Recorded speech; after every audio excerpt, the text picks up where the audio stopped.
Masalah sesulit apapun, lo cari solusinya lo sendiri. Lo doa, lo jangan ngerasa lo victim. Hari gini kan orang, ya gue kayak begini terang aja, bos gue sih, kuliah gue sih, dulu orang tua gue sih, semua disalahin kecuali nyalain diri sendiri gitu. Orang yang miliuner berarti punya 18 miliar lebih sampai ratusan miliar, itu di riset study gitu, rata-rata mereka, 60% lebih dari mereka, itu always belinya mobilnya mobil bekas, dan brand mobil paling banyak itu adalah Honda, Toyota ya. sama Ford. Iya. Terus mindset mereka adalah mereka lebih pengen mereka beneran kaya daripada kelihatan kaya. Bilang, ya Allah, berilah gua kerajaan yang gak dimiliki oleh siapapun sebelum gue. Itu dia kagak minta akhirat loh. Dia minta literally dunia yang besar banget yang biasa dia kuasai. Artinya apa? Bahwa jadi kaya itu mindset kita harus bilang bahwa gak salah. Jadi kaya itu kalau tujuannya buat Allah, di jalan Allah, kita bisa bantu lebih banyak orang. Mencoba nyenengin orang lain ketimbang nyenengin diri lo sendiri.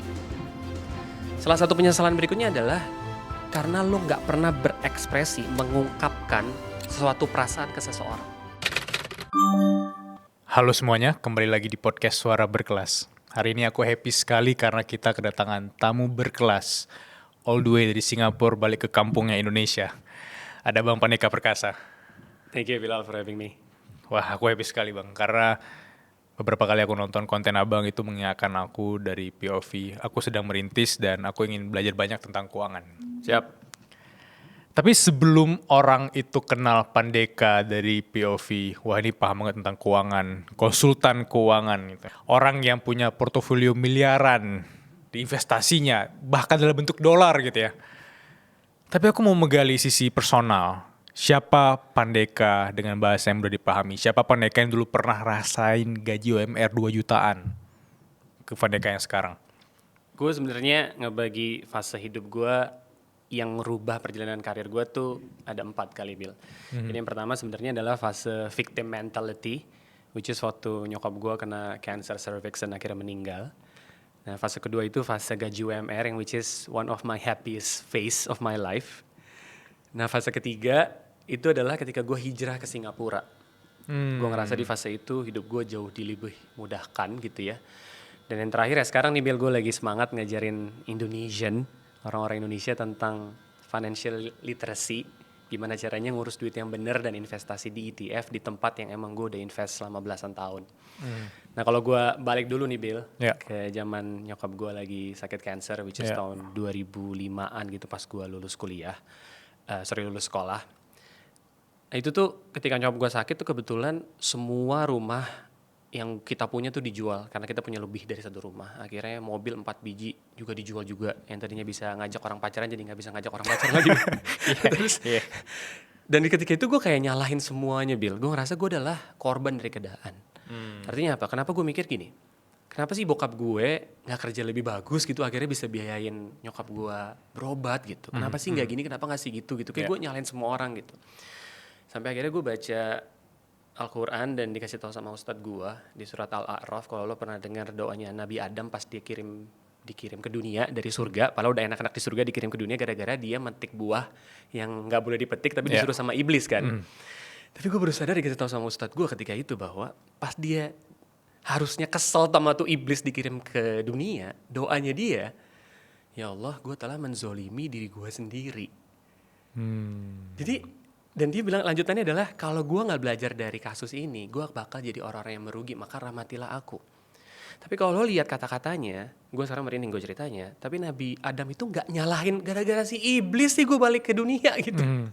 Enggak, dia bilang mungkin ini salah gue.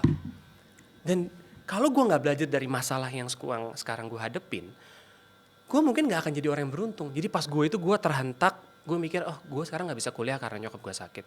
Oh gue gak bisa bayar kos-kosan. Ya udah apa yang bisa gue lakuin? Gue gak mau jadi korban keadaan. Gue keluar dari keadaan itu dengan cara, ya udah gue cari kerja aja jualan obat kek, gue cari beasiswa kek. Gue lebih bilang sayang ke nyokap gue sesering mungkin karena gue tahu dia umurnya udah gak lama. Ya udah lo jangan nyalain keadaan. Jadi gue di situ gue belajar masalah sesulit apapun, lo cari solusinya lo sendiri. Lo doa, lo jangan ngerasa lo victim. Hari gini kan orang, ya gue kayak begini terang aja, bos gue sih, kuliah gue sih, dulu orang tua gue sih, semua disalahin kecuali nyalain diri sendiri gitu. Jadi fase pertama itu Bil, itu fase paling susah untuk keluar dari sikap atau mindset bahwa gue adalah victim, gue korban dari keadaan ini. Nah karena gue udah melalui yang susah itu, pas gue di masa UMR, which is fase kedua gue, itu fase gue happy banget Bil. Baru gaji 2,5 juta, jualan rokok dari rombong ke rombong. Itu gue ngerasa gue happy banget karena biasa gak punya duit terus punya duit 2,5 juta. Dan lo percaya gak percaya, gue bisa nabung 40% dari gaji UMR gue gitu. 2,4 juta dan 40% bisa ditabung. Iya, gue tuh ya tapi gimana ya, tapi gue hidup di bawah penghasilan gue. Gue nggak ada niatan buat pamer karena gue tahu susah gitu nyari duit gitu ya. Dan gue juga belajar dari bokap gue sampai dia meninggal gitu. Bokap gue itu baru meninggal tahun lalu gitu ya. Alhamdulillah meninggalnya nggak ngerepotin orang dan itu yang dia pengen dan seterusnya gitu ya. Kita semua sedih tapi kita juga bahagia bahwa tugas dia tuh di dunia udah beres gitu. Cuman pas dia meninggal, lo percaya gak percaya, bokap gue tuh tinggal di Jakarta, rumahnya gak jauh dari sini. Itu cuman punya penghasilan 10 juta dan itu dari kos-kosan yang ada di rumah kita, which is gue kan udah tinggal di Singapura. Jadi dia ngesekat-sekat gitu Bil, ya orang ngekos gitu, ngontrak gitu ya segala. Dia seneng aja ngurusin 10 juta, pengeluaran dia 8 juta. Dan dia happy-happy aja, pas dia meninggal juga semua temennya bilang, bokap lo orang baik Dek. Jadi kayak sedangkan banyak temen gue yang gajinya ratusan juta bahkan sampai 1 miliar, utangnya 15 miliar. Jadi intinya kalau lu gak bisa konten, kalau lu gak bisa bersyukur ketika lu gaji UMR, ketika lu gaji 10 juta, ketika lu gak bisa nabung ketika digaji itu, lu mungkin gak akan bisa nabung sampai gaji lu 100 juta juga gitu. Itu fase kedua gue Bil. Nah fase ketiga gue ini menarik karena pas gue mau hijrah ke Singapura, itu gue banyak cobaan Bil. Padahal gue selalu berdoa. Lo kalau doa kan sering gini gak sih? Ya Allah mudahkanlah hidup gue gitu. Lo sering doa gitu gak sih Bil? Pernah ya. Tapi setelah gue lihat perjalanan karir gue dari gaji 2,5 juta, 7,5 juta, 15 juta, ratusan juta sampai miliaran. Perjalanan tuh gak pernah mulus. Dan akhirnya gue ingat waktu itu ya, diceritain lagi sama ustadz favorit gue gitu ya. Ustadz gue bilang, lo coba cek deh Nabi Muhammad. Pas dia jadi nabi nih, lo kira hidupnya jadi lebih gampang, lebih susah? Lebih susah men. Gila, mau dicekik orang, mau dibunuh orang. Lah kita buru-buru mau dibunuh orang. Lah kita cuman apalah gitu biasanya ujian kita di Jakarta atau di kota-kota besar di Indonesia gitu kan. Ini mau dibunuh orang men. Pas lagi perang, shoot, panahnya masuk ke pipi. Setiap tahun kalau lo hitung-hitung ya, Nabi Muhammad tuh perangnya ya, itu bisa minimal sekali, kalau enggak 2-3 kali perjalanan militernya pas lagi jadi nabi. Ditimpukin kotoran, sampai nangis lagi di Taif. Nah ustadz gue bilang gini Bil, ini yang bener-bener ngerubah mindset gue ya. Dan gue yakin lo juga ngalamin itu di perjalanan karir lo. Bahwa ketika kalau hidup lo mau dimudahin, lo bakal ketemu hal-hal yang susah. Supaya ketika lo diketemuin hal yang susah lagi, lo ya itu mah gue udah pernah ngerjain gitu kan. Iya. Ya kayak lo lagi bikin podcast ini, awal-awal juga lighting harusnya gimana ya? Kamera harusnya ada berapa? Lo kan susah. Tapi sekarang lo jadi one of the best kalau menurut gue Bill gitu di dunia podcast gitu. Kenapa? Bukan berarti lo kemarin semuanya jadi gampang. Ya lo justru ngelewatin yang susah itu. Lah Nabi Muhammad di Mekah gagal, di Taif gagal. Kenapa di Madinah pas dia hijrah berhasil? Karena dia udah tahu, oh iya, kalau gue kemarin gagal berarti strategi gue harusnya berubah nih. Strategi gue harusnya gue ngirim teman-teman gue dulu ke Madinah disiapin. Jadi pas gue nyampe ke sono, udah beres, orang pada nyambut gue. Jadi intinya konsep dimudahkannya Islam tuh bukan ucuk-ucuk lo naik mobil semua lampu merahnya hijau, enggak. Lo justru dikasih challenge supaya lo jadi mudah hidup lo. Dan gue ngerasa pas gue ke Singapura itu ya Bil ya Allah gue kagak bisa bahasa Inggris. Marketing itu sebuah dunia yang baru buat gue gitu. Sampai gue bilang ke bos gue, tadi gue cerita sama lo, bos kayaknya gue gak bisa deh, apa gue jadi Grab driver aja ya di Singapura ya gitu. Jadi susah Bil waktu itu, nggak kelihatannya aja enak gitu. Tapi susah Bil, dan alhamdulillah ya gue belajar bahwa kalau lo usaha sama doa, walaupun itu susah, kalau lo gak stop, lo gak akan kalah. Lo maju aja, sikat aja terus. Just be yourself, belajar terus, doa terus. Insya Allah dalam perjalanan ya lo bakal dimudahin. Dan gue ketemu mentor-mentor gue terbaik gue di Singapura gitu Bil. Dan alhamdulillah sekarang masuk ke fase baru gue nih Bil. Sekarang weekend setelah pulang kantor gue masih kerja 9 to 5. Gue suka bikin konten dan alhamdulillah sekarang gue semangat gitu Bil ngajarin Indonesian tentang financial literacy dan ETF. Ya itu sekarang gue lagi di fase itu sih Bil. Wow, openingnya bagus banget. Which is aku langsung masuk ke dunianya seorang pendeka menghadapi 4 fase. Fase victim mentality harusnya banyak dialami oleh orang-orang yang masih menonton ini. Karena mereka berpikir bahwa kok aku korbannya ya, kok dunia semua menghujat aku ya. Tapi coba petik maknanya dari fase itu, apa yang bisa kamu ambil dan coba cari solusinya. Karena ketika kamu udah punya kemauan untuk mencari solusinya, itu membentuk cara pandang baru seperti Pandeka tadi bahwa gak ada yang mudah di hidup ini. Justru ketika lu terbiasa menghadapi fase-fase yang berat itu, yang tidak mudah itu, ketika suatu hari lu ada fase yang berat juga lah, itu udah biasa, udah terlatih, udah terlatih. Itu dia. Dan jangan pernah mengharapkan hidup yang mudah, tapi berharaplah kamu bertemu dengan karaktermu yang lebih kuat gitu. Karena hidup ini nggak mudah. 100% man. 100%. Dan ketika fase hijrah ke Singapura, aku tadi langsung nebak perasaan Pandeka yang tadinya dapat gaji let's say 2 juta, 3 juta, 4 juta, 5 juta, ke Singapura kan pasti bisa 5 kali lipat gitu ya. Yep. Orang bakal ngelihat uangnya banyak ya, enak banget dari Singapura gitu. Iya. Tapi mereka nggak tahu beban mentalnya bisa 10 kali lipat juga gitu ya. 100% man. Iya, gue pas ke Singapura tuh pertama bahasa Inggris gue pas-pasan. Ya. Jadi berkomunikasi juga challenge buat gue gitu ya. Terus masuk ke dunia yang baru, cara kerja baru, speed yang baru, semua yang baru gitu. Tapi akhirnya gue belajar bahwa lo itu jadi pribadi yang lebih baik ketika lo masuk ke zona yang sangat-sangat tidak nyaman. Ketika lo udah ngerasa gak nyaman, itulah momen dimana hidup lo tuh bertumbuh gitu. Dan gue yakin para pendengar juga ngerasa ketika lo ngelakuin suatu hal yang baru, itu adalah ketika dimana lo belajar paling banyak dalam hidup lo. Jadi ya gitu Bill, gue bersyukur Bill bisa tinggal di Singapura sekarang almost 12 years gitu ya, ketemu teman-teman dan banyak orang Indonesia juga di sana gitu yang ceritanya beda-beda gitu ya. I'm not so special gitu ketimbang banyak orang di Singapura juga yang mungkin backgroundnya lebih parah dari gua gitu Bill. Jadi ya happy Bill, alhamdulillah gitu bisa tinggal di negara orang. Aku tadi ngehelak ketika Bang Pandeka bilang ketika lu ada pendapatan let's say 2,3 juta, 2,4 juta dan bisa nabung 40%, itu juga melatih kamu kalau suatu hari kamu dapat uang yang besar, lebih besar, dan bisa berinvestasi, bisa menabung juga. Karena banyak teman-temanku Bang yang kayak di dulu uang kecil aja nggak bisa nabung. Apalagi pas besar banget tuh, ya udahlah ini uangnya banyak apa yang gue tabung segala macam. Itu terlatih dan terbiasa gitu ya. Gimana cara tetap nge-keep rasa bersyukur, rasa konten itu ketika tadi pendapatan segini sampai di level yang besar banget itu? Gimana tetap bisa dengan atau menjadi Pandeka yang bersyukur itu? Kalau menurut gue sih ada sisi Islamiknya gitu ya, terus ada sisi risetnya gitu. Nah kalau dari isi Islamiknya nih, sebenarnya kalau kita lihat di surat surat-surat di Quran gitu ya, di surat Al-Hadid dibilang bahwa Allah tuh udah garansi bahwa yang namanya manusia itu tuh hidup di dunia tuh biasanya sukanya berbangga-bangga diri. Habitnya nih, berbangga-bangga diri, bangga-bangga sama keturunan, bersenda gurau.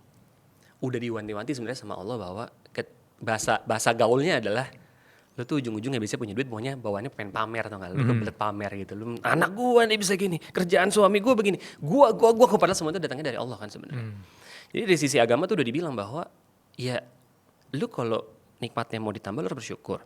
Lu kalau mau dapat duit lebih banyak lu harus sedekah sama zakat. The more you give, the more you get gitu kan. Dan balik lagi, lo jangan kebelet pamer. Jadi kalau lo mau gaji lo UMR, dikit-dikit lo pengennya beli iPhone, lo pengen beli upgrade motor baru gitu ya. Kalau mindsetnya maunya pamer, udah susah hidup lo. Mau gaji berapapun, Bill, percayalah. Mau lo gaji 100 juta juga kalau kebelet pamer mulu. Temen gue gitu ada gaji ratusan juta ya, mobilnya miliaran masih nyicil, keluar negeri pakai kartu kredit gitu ya. Kelihatannya dari Instagram mah keren Bill gitu loh. Ya kelihatan kaya gitu. Padahal aslinya gak punya tabungan, gak punya investasi, gak punya rumah gitu loh Bill. Nah dari riset berikutnya Bill, gue suka baca buku judulnya The Millionaire Next Door. Ini salah satu buku yang sangat membuat orang-orang yang OKB, orang kaya baru tuh harus rendah hati gitu.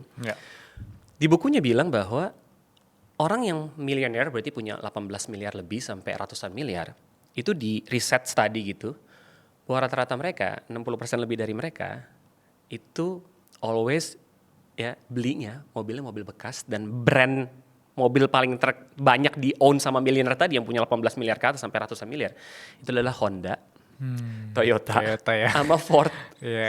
Terus mindset mereka adalah mereka lebih pengen mereka beneran kaya daripada kelihatan kaya, Bill. Secara riset. Dan mereka, everybody do budgeting. Artinya ketika mereka dapat duit, itu mereka tulis berapa buat apa, berapa buat zakat, berapa buat investasi, berapa buat apa. Gue dari gaji 2,5 juta, Bill. Itu gue selalu nulis berapa yang harus gue tabung, berapa yang harus apa. Itu semuanya gue tulis. Lo kira orang kaya ucuk-ucuk jadi kaya gitu. Mereka tuh semua mikir intentional. Intentional artinya, ya kalau gue mau kaya berarti apa nih? budgetingnya harus kayak gimana? Gue selalu pakai aturan 60-20-20, 60% buat sehari-hari, 20% buat investasi, dilakuin di hari itu juga, 20% ya lo buat bahagia, buat senang-senang. Karena ujung-ujungnya yang namanya duit kagak dibawa mati. Pas kita mati, kita bawanya 0. Di Nissan kita juga kagak ada tulisannya saldo lo berapa, investasi ETF lo berapa, kagak ada. Jadi lo tetap harus senang-senang. Jadi balik lagi Bil, gak usah kebelet pamer, kita ikutin aja yang ada di Al-Quran. Kita ikutin aja caranya Nabi Muhammad ngurus duit. The more you give, the more you get. Habis itu kita budgeting, kita intentional. Kita beneran pengen kaya, bukan kelihatan kaya Bil. Aku percaya di era serba cepat kayak sekarang, kreator bukan cuma harus jago bikin konten. Kita juga harus belajar gimana caranya menjaga aset digital kita. Karena aset kita itu bukan cuma kamera, mikrofon, atau ide doang. Tapi juga kayak akun, data, file, serta komunikasi kita dengan brand, materi kerja, dan hal-hal penting lain yang semuanya itu hidup dan ada di internet. Sebagai kreator, aku juga sering kerja dari banyak tempat. Kadang recording, meeting, editing, atau kirim file ukuran yang gede. Bisa di cafe, hotel, airport, atau pas lagi traveling. Dan jujur, dulu aku lebih mikirin internetnya kenceng atau enggak gitu. Tapi sekarang aku mulai mikir, internetnya aman atau enggak.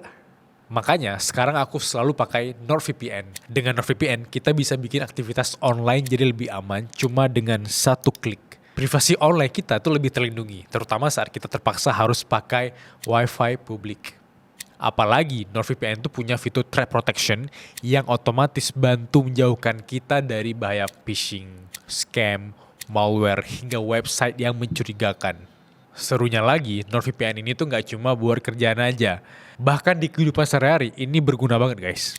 Kita tinggal pindah server negara aja buat compare harga yang terbaik. Buat kalian suka streaming, ini ngebantu banget. Buat konten-konten yang kelok atau belum masuk ke region Indonesia. Jadi bener-bener multifungsi. Buat aku, pakai VPN ini itu salah satu bentuk tanggung jawab aku sebagai kreator. Karena kalau kerjaan kita hidup di dunia digital kayak sekarang, kita tuh juga harus sadar caranya melindungi. Gak usah ragu buat coba karena NordVPN itu punya customer support 24 jam per 7 dan 30 hari money back guarantee. Garansi uang kembali kalau kalian gak cocok ya. Jadi kalau kalian juga mau amankan dunia digital kalian sekaligus dapat promo menarik, bisa langsung cek link khusus suara berkelas nordvpn.com/suara. Tenang, linknya udah aku taruh di deskripsi dan pin komen. So, stay safe and see you. Wow, beneran pengen kaya, bukan kelihatan kaya. Dan kekayaan itu kan sebenarnya tidak terlihat. Bener Bil. Tapi dari dulu, dari aku kecil, kekayaan itu digembor-gemborkan oleh orang lain yang terlihat. Lihat nih rumahnya si A, lihat nih mobilnya si B gitu. Lihat nih tanahnya. Itu semua terlihat. Sehingga kita juga punya perasaan ingin memperlihatkan. Just orang-orang yang OKB tadi, kenapa ingin memperlihatkan kan lama banget tuh. Spiritnya fase dia miserable tuh lama. Sehingga ketika punya, this is who I am. Ini yang aku punya gitu. Bener. Ya makanya kalau kita pernah baca buku Psychology of Money kan, dibilang bahwa ketika ada orang pakai McLaren, pakai mobil yang keren-keren gitu, kita ngerasa bahwa orang bakal ngelihat kita keren. Bener kan? Padahal orang-orang yang ngelihat kita itu mereka lagi mikirin, wah kalau gue tinggal di rumah segede abang gimana ya? Kalau gue naik mobil McLaren kayak gimana ya? Dia kagak bilang lo keren gitu. Makanya gue selalu bilang, the only person, satu-satunya orang yang butuh lo banggakan, yang butuh lo pamerin, itu bukan orang lain. Tapi diri lo sendiri pas lo udah 10 tahun dari hari ini. Contoh misalnya, sekarang gue umur udah mau 40. Gue mau pas umur 50, gue mau pamer ke orang yang ke gue pribadi pas gue umur 40, gue bilang bahwa, Dek, you're doing such a great job in investing. Dek, lu udah olahraga seminggu 2 kali, nge-gym 100 kali setiap tahun sampai 10 tahun. Dek, lu jadi ayah yang bagus banget. Jadi gue mau pamer, tapi kepamer ke diri gue sendiri di hari ini dengan cara gue ngelakuin hal-hal yang gue suka, yang gue mau lakuin positif, yang bermanfaat buat banyak orang dari hari ini sampai 10 tahun lagi. Gue cuma mau pamer ke diri gue sendiri. Ngapain gue impress orang lain tuh gak ada yang peduli lagi, men. Lu aja yang kebanyakan mikirin orang lain, mikirin lo apa, orang lain mah gak ada yang mikirin lu gitu. Jadi ngapain pamer-pamer? Just be grateful gitu, just be useful for others gitu. Itu more fulfilling daripada pamer. Trust me. Wow, I love that mindset. Itu mindset yang penting banget ya untuk teman-teman bisa nangkep gitu ya. Kalau aku bisa menodong Mas Pandeka, Siap. Apakah karena tinggal di Singapura kemudian punya wawasan terhadap mindset seperti tadi? Apakah karena pindah ke Singapura akhirnya Pandeka itu paham tentang US stocks, paham tentang ETF, paham tentang investasi, tentang budgeting dan segala macam yang tadi walaupun ada budgeting 60-20-20 tapi di Singapura lebih di deep dive lagi gitu. Apakah itu privilege yang bisa diakui? 100% Bill. 100%. Gue sangat-sangat menyarankan teman-teman di Indonesia gitu yang punya impian besar gitu, pengen ngerubah Indonesia balik gitu ya, adalah coba explore diri lo untuk keluar negeri gitu. Gue banyak klien-klien gue yang kerja di Germany, di Jepang, di Korea gitu ya, hidup mereka berubah, keluarga mereka di kampung berubah dan seterusnya. Tapi balik lagi ke gue beruntung Bill gitu ya, gue dari Unilever Indonesia bisa dikirim ke Unilever luar negeri di Singapura gitu, dan akhirnya ketemu banyak orang. Dan kalau gue bicara privilege gue apa, mungkin ada 2 yang paling ngerubah kacamata gue Bill. Nomor 1, kalau kita bicara mengenai duit, pemerintah Singapura Bill itu memaksa warganya buat investasi dari pertama kali lo gajian pakai mekanisme yang namanya CPF, Central Provident Fund. Apa sih itu? Bahwa gue nih sekarang setiap bulan itu gue ngeluarin duit hampir 35 juta sampai 40 juta. Itu duit gaji gue nggak masuk ke kantong gue Bill, nggak masuk ke rekening gue, udah diambil sama pemerintah. Dan si company gue itu harus masukin lagi sekitar $1.200, which is sekitar berapa? Hampir 18 jutaan. Harus masuk ke investasi gue yang namanya CPF tadi itu. Ya. CPF itu bentuknya kayak bond gitu, kayak obligasi, tapi lo nggak bisa ambil sampai umur 55. Pelajarannya apa Bill? Dengan gue punya CPF tadi, dengan semua warga Singapura punya CPF tadi, semua warga Singapura itu punya rumah, hampir semuanya punya rumah Bill. 90% lebih warga Singapura itu punya rumah, padahal rumahnya lo tau nggak? Tiga petak ya, tiga kamar gitu ya, apartemen biasa 3 kamar itu harganya bisa sampai 20 miliar Bill. Tapi hampir semuanya punya rumah. Kenapa? Karena dari awal kali kerja dia udah dipaksa nabung buat beli rumah. Duit yang tadi tuh yang 35 juta tadi, itu sepertiganya bisa buat beli rumah Bill, ketika lo mau beli rumah. Sepertiganya lagi buat asuransi kesehatan lo, sepertiganya lagi buat masa pensiun lo. Tapi pelajaran utamanya apa? Gue belajar di Singapura bahwa yang namanya investasi harus dipaksa Bill. Harus dipaksa ya, that's a good point. Di hari lo gajian, duitnya udah kagak masuk ke kantong lo lagi, udah masuk ke sono. Karena pemerintah Singapura tahu kalau gua kasih ini opsional, nggak akan kejadian. Lo mau gaji 100 juta, 200 juta, 300 juta, kalau investasi dibuat opsional, kepake semuanya nanti Bill. Jadi gue belajar itu, oh ternyata investasi itu sederhana. Di tanggal yang sama, di waktu yang sama, di persentase yang sama, dimasukin ke paket investasi yang udah terbukti jalan. Itu satu Bill. Privilege gue adalah gue ada CPF, gue kepaksa. Jadi gue bisa beli rumah di Singapura. Gitu ya, jadi gue pensiun gue insya Allah ya minimal 20 juta aja masuklah dari sono gitu misalnya.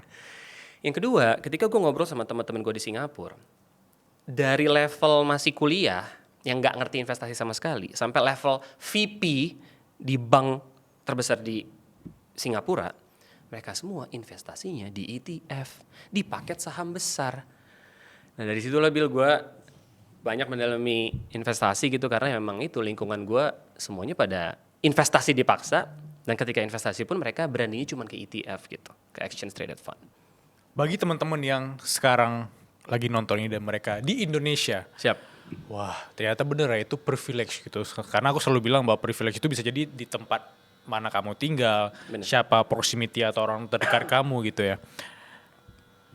Nah, bagi teman-teman yang di Indonesia sekarang gak tahu harus ngapain nih Bang Pandeka. Mereka mungkin udah nonton konten Bang Pandeka gitu, tapi untuk menuju, aku bisa nggak ya create CPF-ku sendiri, aku bisa nggak ya membuat ETF-ku sendiri, actionable steps versi Pandeka ke teman-teman di Indonesia.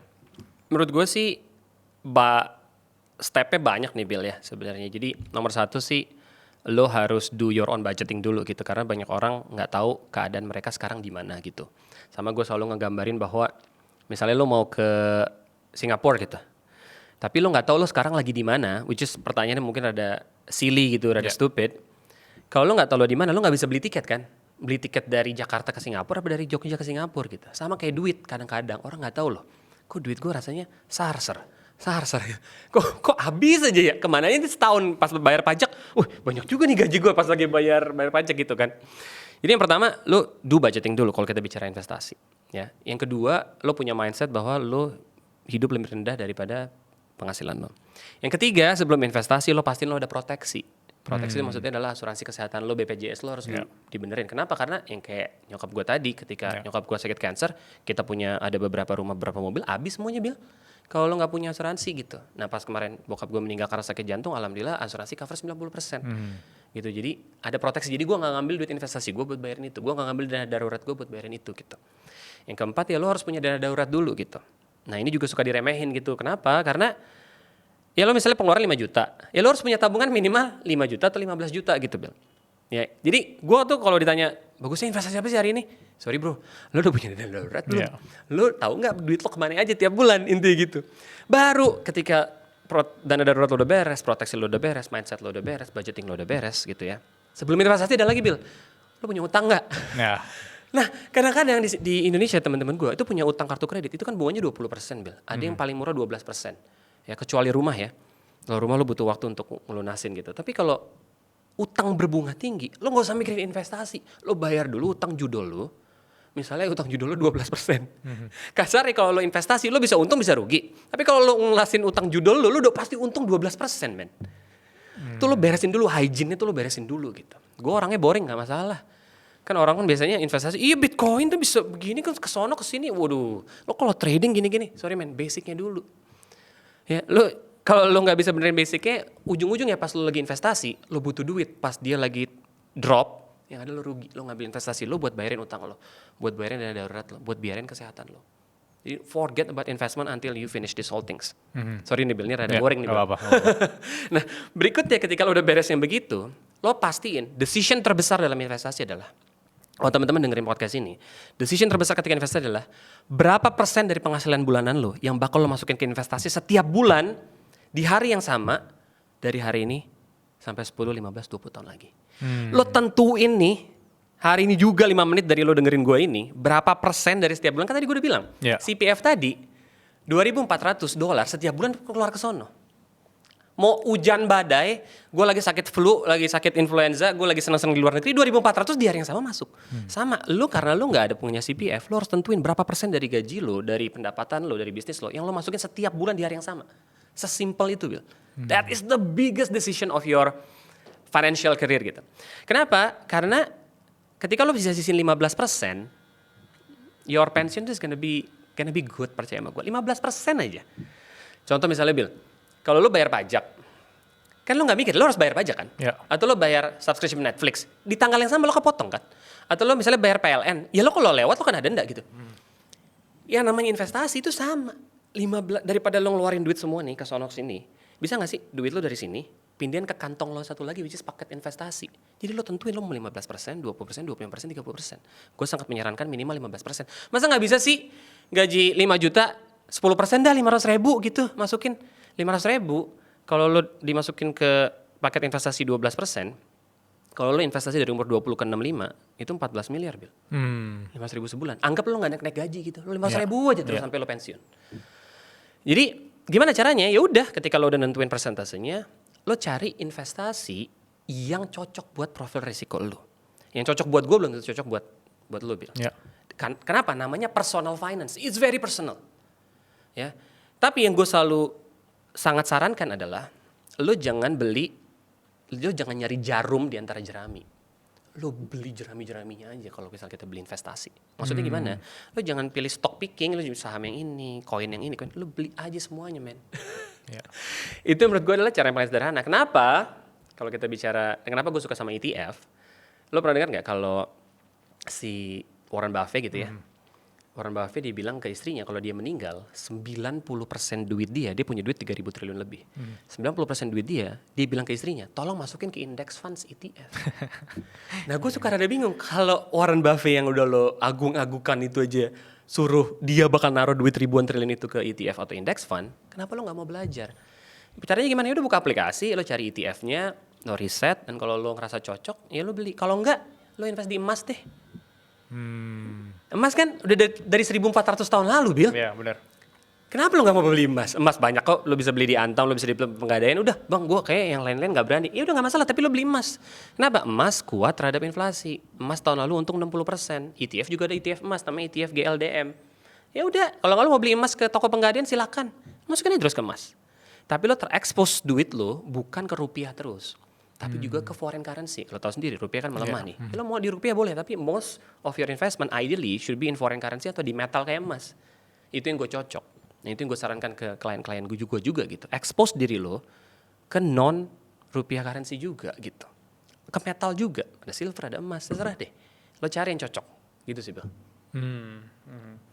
Aku ingin balik juga sedikit ke Singapura tadi ya, karena menurutku dan kita pernah bahas ini juga, pemerintah Singapura kan pinter gitu. Bener. Kayak tadi Buffett aja itu bakal invest ke index fund lagi gitu. Iya. Nah pemerintah Singapura juga pasti nggak langsung ucuk-ucuk, oh ini ada uang dari masyarakat gue nih, uangnya stuck di situ, pasti diputer juga kan? Diputer, untuk keuntungan bersama kan? Diputer Bill.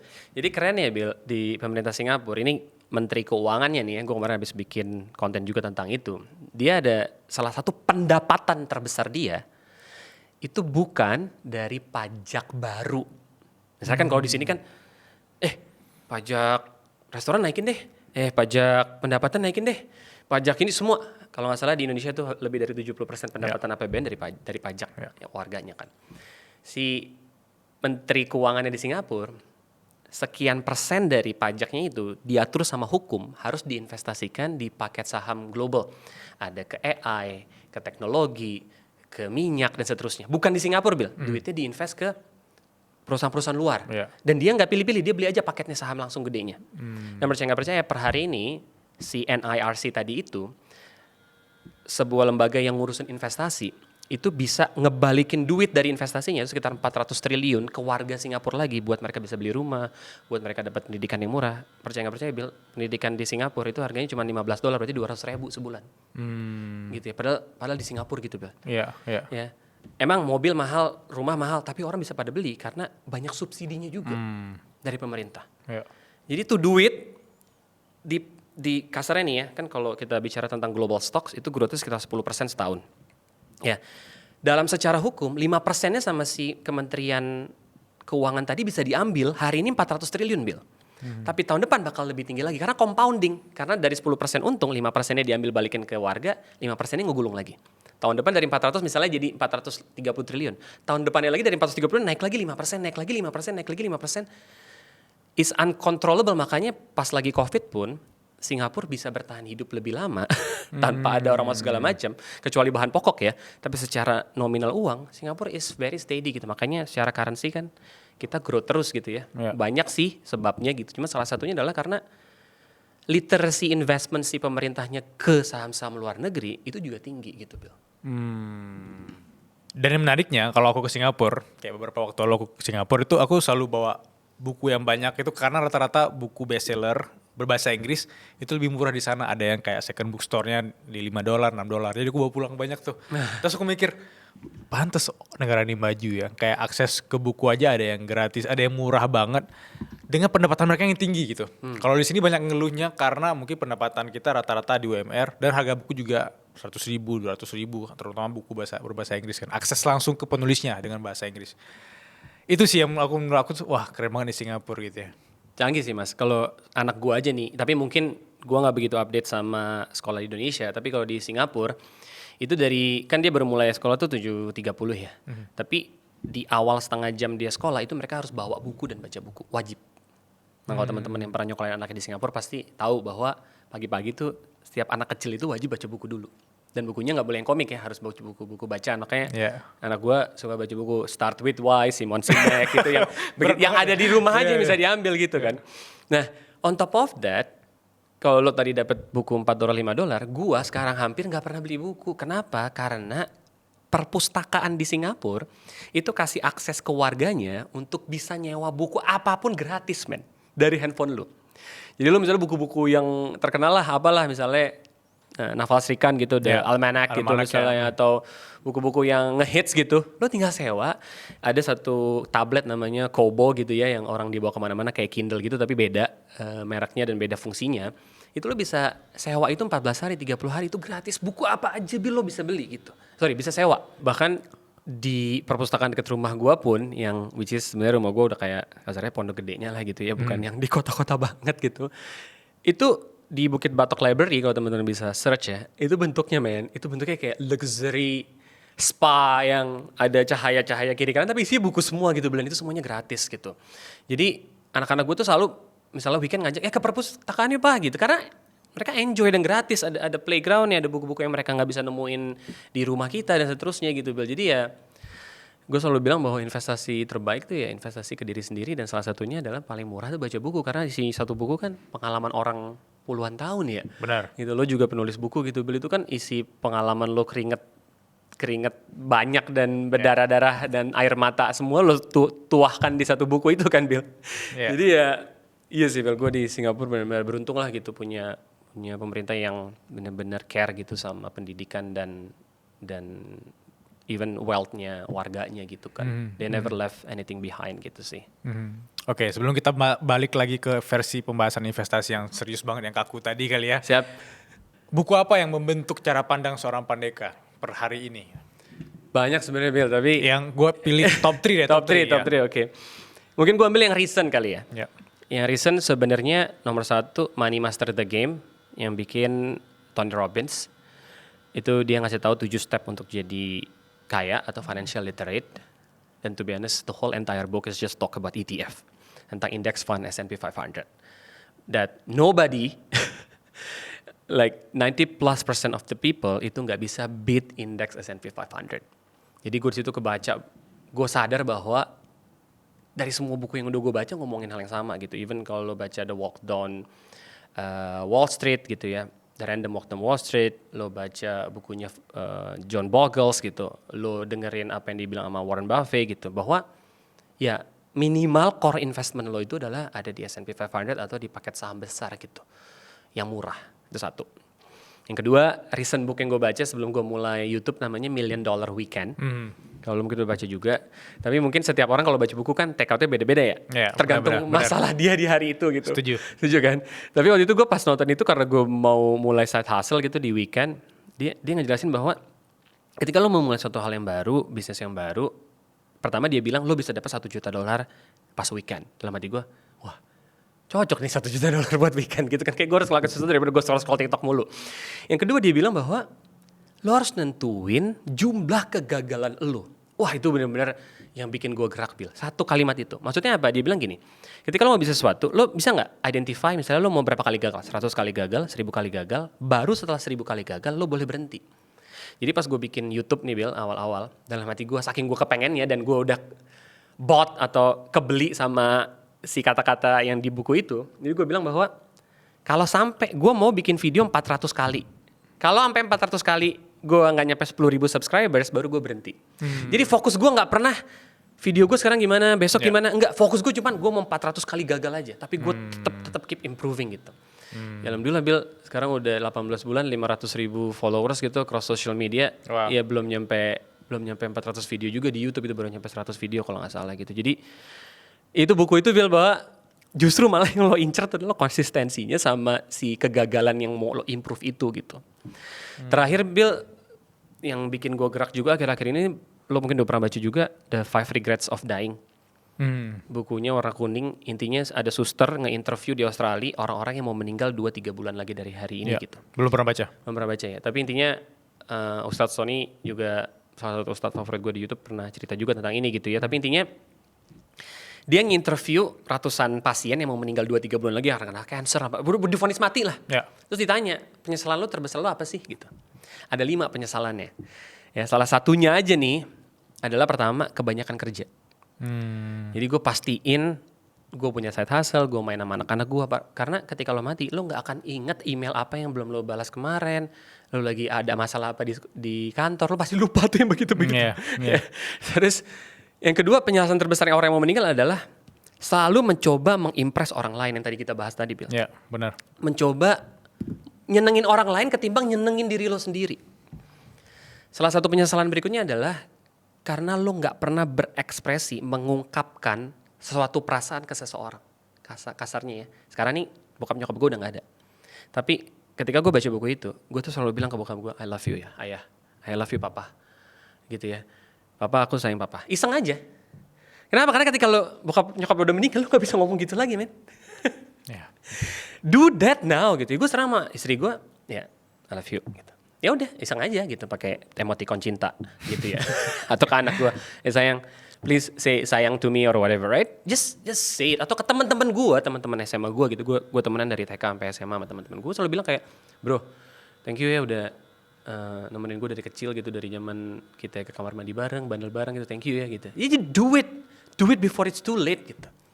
Dan buku itu ingetin lo express itu sekarang, jangan nunggu nanti men. Sekarang juga lo SMS. Gue udah gak bisa lagi WhatsApp bokap nyokap gue gitu kan Bill. Ya di buku itu ngejelasin bahwa, dan dia juga bilang lakukan sesuatu yang lo pengen lakuin dari dulu itu sekarang. Jangan nunggu nanti, ntar lo nyesel. Ya buku itu yang ngerubah gue juga Bill, kayak whatever that you wanna do it now as long as positive gitu ya. As long as itu bisa bantuin banyak orang gitu ya, bermanfaat juga gitu ya. Dan ya just be yourself gitu. The only person that you need to be impressed adalah lo gitu, yang nanti mau menikah bahwa lo udah nggak nyesel. Makanya gue kadang-kadang kalau lagi mau ngelakuin sesuatu kayak gue bakal nyesel nggak ya kalau gue nggak ngelakuin ini gitu pas gue nanti mau meninggal. Gue selalu mikir gitu loh. Kalau kayak gue bakal nyesel, gue coba deh gitu. Tapi kalau ini kayak cuman ego gue doang nih, misalnya gue mau beli apa gitu atau apa, kayak gue kemarin lagi senang naik gunung gitu. Gue merasa kayak, gue bilang ke istri gue nih, kalau kita nggak naik Rinjani sekarang kayak kita bakal nyesel deh pas nanti dengkul kita copot gitu. Akhirnya bini gue kayak, ya udah deh, tapi boleh nggak ada porter bawain toilet gitu. Jadi udah boleh kita sikat ya. Akhirnya gue kemarin 4 hari 3 malam sama bini gue belum pernah naik gunung gitu. Tapi kita naik Rinjani aja. gitu. Tiba-tiba Rinjani. Tapi ya fun aja. Ya pasti kita pikir aja nih, kalau lo nggak ngelakuin ini lo bakal nyesel nggak? Kalau lo nggak beli barang ini, kan ada ya beberapa barang yang lo impulsif gitu. Tapi ada juga barang-barang yang kayak, gila kalau kayaknya gue udah 2 tahun mikirin gue pengen beli barang ini. Kalau gue nggak beli nih kayak gue nyesel deh. Beli men gitu, apalagi itu benar-benar yang udah lo pengenin banget gitu loh. Why not gitu. Ya ada lo barang-barang. Contoh misalnya ya lo mau naik haji kayak atau apa gitu. Lo jangan tunggu-tunggu. Gue kemarin baru bikin konten yang repost banyak gitu. Lo DP rumah bisa, DP mobil bisa. DP haji kagak lo paksain, lo kebangetan gitu. Lo sekarang tuh lo dipanggil sama Tuhan sebelum DP haji. Lo udah punya rumah bermiliar-miliar, lo selepet di dalam kubur lo nanti lo gitu kan. Do it now. Jangan Padahal cuma DP tapi ditunda-tunda gitu ya. Iya, DP kan $3.000, $4.000, tapi mobil lo berapa miliar? Rumah lo berapa gitu. Ya coba dong gitu lo jangan ngomong lo kepengen tapi lo gak lo kerjain gitu. Gak usah pikirin apa kata orang, bismillah kalau udah riset gitu kan. Belum dipanggil biasanya. Alasannya belum dipanggil, elunya belum manggil diri lo ke travel haji gimana gitu kan sebenarnya. Wow, ada banyak poin menarik yang aku tangkap dari obrolan kita 5 menit terakhir ya. Ada satu quotes yang aku bikin di sini gara-gara dengar Bapak Neka tadi. Siap. Ketika Bapak Neka bilang bahwa kadang lu harus nge-challenge diri lu sendiri dengan 400 konten.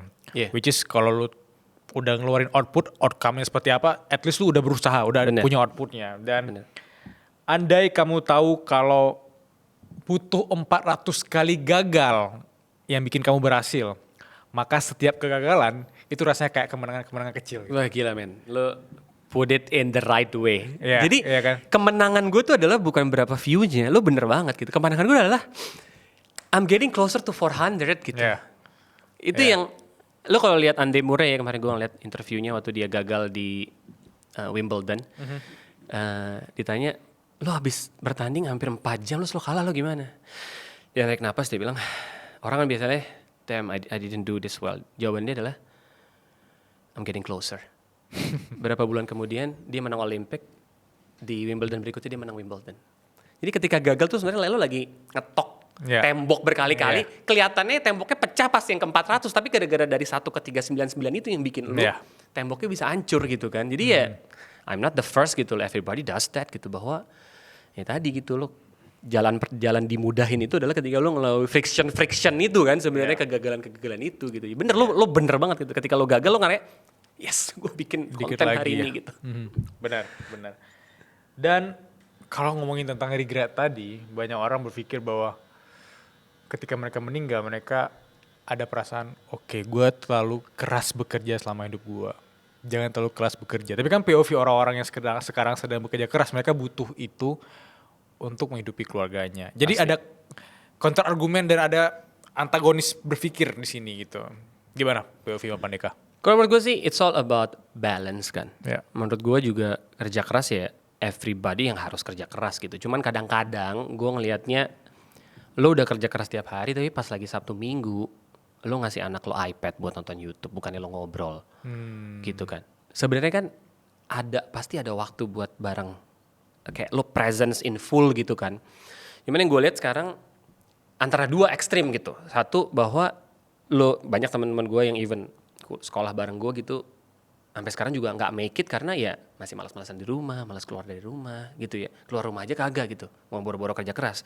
Tapi ada teman gue yang lainnya lebih parah lagi gitu. Kerja kerasnya terlalu kerja keras sampai nggak punya waktu sama buat keluarganya gitu kan. But in this life it's all about balance gitu. Makanya kita sholat 5 kali sehari supaya lu jangan mikirin dunia mulu gitu.